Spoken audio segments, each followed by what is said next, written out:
Yes, hello guys, welcome back to my channel. I'm VJ and you are now watching another episode of my reaction for today. For today guys, I'm going to react on another SB19 related video. Actually, I was out for a while, like 1 month, because I had personal things to attend to. But yeah, I know that they released a new song and that's Damn. Actually, I have a friend. She's actually 50 years old and she's an 18. Na-amaze ako sa kanya. And we had this little conversation. Actually, hindi kami friends na as in friends talaga. Like, we've been friends before. Just a stranger, and then we became friends in my personal things that I attended to. Parang nakilala ko siya, and then 18 pala siya, guys. And napaka fan talaga niya sa SB19, and we talked a lot about SB19. Parang naging journey nila to being kings of P-pop. Kaya na-spoil ako dun sa Damn kasi pinakita niya sa akin. So, hindi ko na maipapakita sa inyo yung reaction ko to that. But anyway, today I'm gonna be watching their interview with Inquirer.net. So this is called SB19 talks about their latest EP, Simula at Wakas. Let's go, guys! Hello everyone, we are SB19! Hello po. Kamusta po kayo lahat? SB19's comeback is finally here. Why did we have to wait so long? Okay, yun yung tanong. Well, to answer that, syempre po, last year kasi nag-soul searching nga kami. Tulad Oo, yung buhok ni Joshua. So, white na talaga siya lahat. Anyways. soul searching yung term kasi po parang breather siya for us. Kasi syempre, since siguro doon kami sa creative industry, very competitive. Demanding. And kailangan talaga namin na, kumbaga, magkaroon ng outlet for our individual, syempre, wants and skills siguro. At doon parang medyo nahanap nga namin yung mga sarili namin to come back stronger pagka nagsama-sama na kami as a group. Why do you always want to take control? I think Control of your music and concept. yung pag-single, siguro ever since po ata yung group na SB19, very hands-on po talaga sa lahat. Pinaglalaban namin lagi. Opo, lagi kong pinaglalaban. Even yung pag-sibol and pagtatag, talagang very hands-on na rin po talaga kami. Siguro dito sa Simula at Wakas, I guess, since this is our own company, the people that are here right now, kumbaga homed ng 1Z. So buong team namin, kami talaga. Yun po, yun. Siguro po in a way masasabi namin na kami na talaga to. Okay. Why did you decide to release Simula at Wakas as an EP? What can a listener expect? Siguro po, since it's an trilogy po, so kumbaga we Oh. want to make a story. Trilogy pala. So, ano yung pagsibol, pagtatag, tapos Simula at Wakas? I don't know, ha? Parang, just educate me. Once and for all. Bakit trilogy siya? From since pagsibol, pagtatag, and simula at Yeah, I was right. wakas. So consistent po siya na we're making an EP to come up with a very strong story after all. So lahat po nung songs na yun. And siguro po, So meron siyang pattern, and meron siyang connection. we're not, kumbaga we're just very involved po in terms of music kasi from our previous songs naman din po, we've been collaborating with different producers na rin po, songwriters. So, I think for this EP din po, maraming sound silang bagong marinig because we are collaborating din with different producers. Okay. Damn is the beginning of Simula at Wakas. How did you channel the giggle into the creative process? Kasi siguro yung experiences mismo ni SB, doon na hinuhugot yun eh. Yung gigil namin na ipaglaban ko ano yung mga, or ipaglaban talaga, no? Pero kung yung makarating ka dito or doon sa pressure na meron kami all throughout, na paano namin ginapang, paano namin tinry kunin yung na mahirap yung mga bagay-bagay. From there pa lang siguro natatranscend na namin or natatranslate na namin siya to our songs. And of course, parang yun nga paano hihigitan ng sagad na. 'Diba? Yun yung pinakamahirap higitan eh. Yung plateau na pero minsan comfortable na. So, tinatry talaga namin yung best namin ngayon even with training, with our normal activities during the day, even with brainstorming at dito sa company. So, parang naging challenging siya for us. Even Dam itself is very challenging. The concept, the music, yung Yes, talaga. Grabe yung complex, Napaka-complex nung music video in itself. At kahit pa yung lyrics ng song, grabe talaga. That's ingenuity talaga. isip ka ng genre na hindi siguro yung babagay sa tema na pinaglalaban nga namin. So yun eh. Overall, doon siguro galing yung gigil. Does music help you handling your anger? Of course. Yung paggawa po kasi ng music is like parang journal namin or like diary na doon namin nilalabas. Express talaga namin yung kung ano yung tunay na hinanaing namin or dinadamdam namin. And ayun, making music is like best friend din para talaga sa amin. Para kumbaga napapagaan yung loob namin pag nakapagsulat. As an artist kasi hindi rin pwede na parang mag ano ka lang eh. Ano ba tawag dyan? Yeah, may mga things na personal din na hindi namin pwede i-share din. So sometimes may mga personal things na pwede rin namin ilagay doon sa paggawa ng kanta, but sometimes dinadaan namin into like metaphor, ganun. So, Saka po, hindi, kasi, sa totoo lang, hindi Parang may pinaghuhugutan yung lahat ng music nila. po talaga siya madali. Sobrang everyday, it's a challenge. Siguro, people would hear it as galit. Pero sa totoo lang, it's not galit, but overflowing passion eh.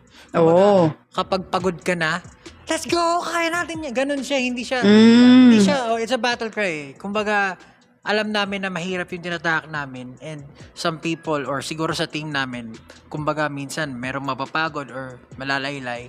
So yun yung battle cry namin. Hindi siya galit, but ano siya parang encouragement. Let's go, kaya natin to, kaya natin yung ipinaglalaban namin, kaya namin siyang makamit, parang ganun. Actually, may nabasa nga ako sa X na parang yun yung topic nila is about yung song nga. Parang yung iba might say na parang, parang yes, another SB19 song, another SB19 song siya. Tapos parang ang dating sa iba is, galit na naman yung SB19. Pero in-explain nga nila na maybe because we are living in the Philippines where we really need to fight every day para magawa natin or maabot natin yung gusto natin. It's an everyday challenge din to be here. So parang nagiging battle cry naman natin everyday. At nagdakilap tayo ng Di ba? Meron palang doon behind. Bakit ganon yung ginagawa nila sa music nila? something na kakabit doon sa nararamdaman natin today, which is music na yung possible maging connection natin or portal natin para makawala doon sa mundo na yun. So, sabi nila na parang yung music na yun ay nagiging battle cry ng mga Pinoy or ng someone na listener natin na parang maka-survive sila sa araw na to dahil doon sa music na pinapakinggan nila. So, yun, na-explain. There's a huge pressure to top Gento. Do you feel the pressure to surpass it with Dam and Simula at Wakas? Do you feel any what? Sige, ito siguro. Kasi nakakamahan si Gint. With Dam. Hindi natin naisip yun. Yun nga yung namin yung for this AP, do we really have to prove ourselves na talagang hardly, parang kailangan pa ba talaga na yun nga di ba, parang hindi na namin na kailangan magbigay ng kahit ano. Ito kami or parang kumbaga given na, di ba? SB19, yun lang yun. Kung dati pinapakilala namin what is SB19, this is SB19, parang for this one, It means to say that it parang it's not necessary na to be pressured to top or parang to compete with their song against their song. SB19, yun lang yun, na hindi na namin kailangan magbigay ng any explanation. And nandun nga kami sa point in our lives na parang, yung parang pagpuno na.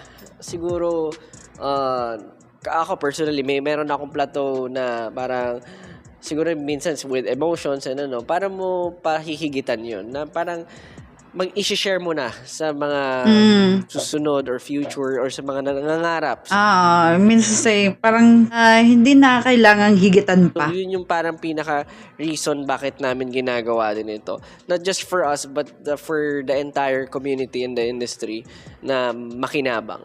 Tsaka in all honesty din, parang never din naman kami nag-expect ng something big or something na hit kay Gento. Parang we just released Gento kasi parang we have a strong feeling sa song na yun. But we never expect na talagang mag-hit siya agad globally. So, with this Damn, parang medyo ganun. But yun nga, sabi namin, parang enough said na siya na parang SB19 release na. Parang let's see kung what will happen kasi meron naman kaming EP rin na total banner lahat. So, we're very excited din doon. But Tsaka ano yun, di ba? How do you measure success? Hindi naman yung views, yung ano. I don't think yun lang yung basehan natin lagi. Oh. Siguro different people siguro might measure different or paano nila paano nila measure success. Syempre, pero for us siguro yung nagagawa namin for everyone, yun na yung success for us. Okay. How did focusing in your solo careers help you in producing Damn and Simula ng Wakas? Feeling ko napagod si Pao. Release niya eh. kapag lumawak din Oo nga, di ba? Kasi may kanya-kanya din silang mga solo projects, right? Ang dami naman release niya eh. mas nakapag lumawak din yung reach ng bawat isa. Like parang siguro ang bawat isa sa amin may natap din na parang connection, may natap na different skill, may na acquire skill, merong natap na bagong group of people na naging fans, na convert, and siguro mas big yung chunk nung mas nakilala pa lalo yung sarili when it comes to artistry. Parang ako na-realize ko na parang ano lang talaga ako, performer talaga ako. Like I tried writing songs, siguro wala pa ako doon. Mas nakikita ko yung sarili ko na parang performer talaga ako. But I guess may talagang moment talaga bawat isa na mas na-realize nila na ito pala yung kaya kong gawin, ito yung hindi ako. So yun yung parang malaking part ng pag-solo. Ano ka naman, syempre. Na-realize yung mga bagay ba just people at the back. Yung pag-solo, Super humble ni Stel, no? Parang sinabi talaga na, I don't have the talent to write a song. Parang ganon. Tapos sinabihan si Josh, marunong ka naman. 'Di ba? Napaka-humble ni Stel. Anyways, hindi naman siguro napaka-master talaga, but marunong siya, no? But parang low-key lang ba? Parang sinasabi na, hindi ako magaling sa ganyan. But, kaya niya. malaking tulong talaga siya sa amin. Kasi, kumbaga, nung sa solo po kasi namin talagang mas na-hone namin yung skills namin.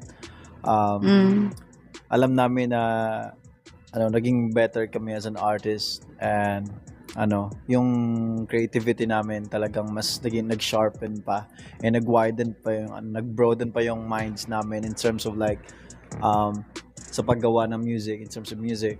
So nung paggawa namin ng Simula at Wakas, talagang ayun, iba talaga yung ang hirap i-explain, pero iba po talaga yung kanta. Talagang sobrang iba-iba talaga yung kanta. Talagang Diba? there are Hindi na ma-explain. songs na parang bago talaga. First time na may ma-perform sa group. So, ayun. May mga genres na hindi namin na pa before. Tsaka mahirap mag-explain pag walang tulog.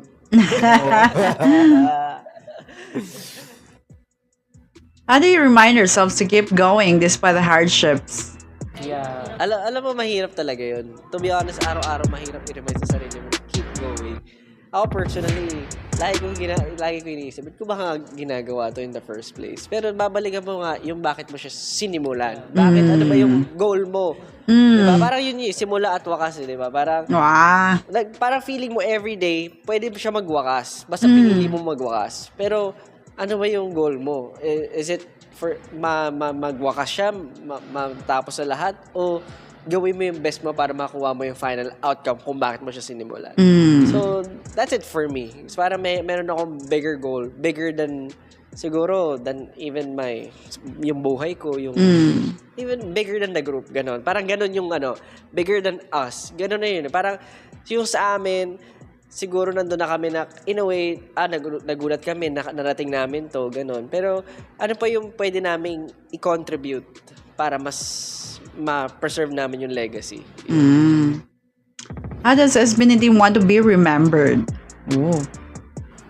They, paano ko ba siya i-tune?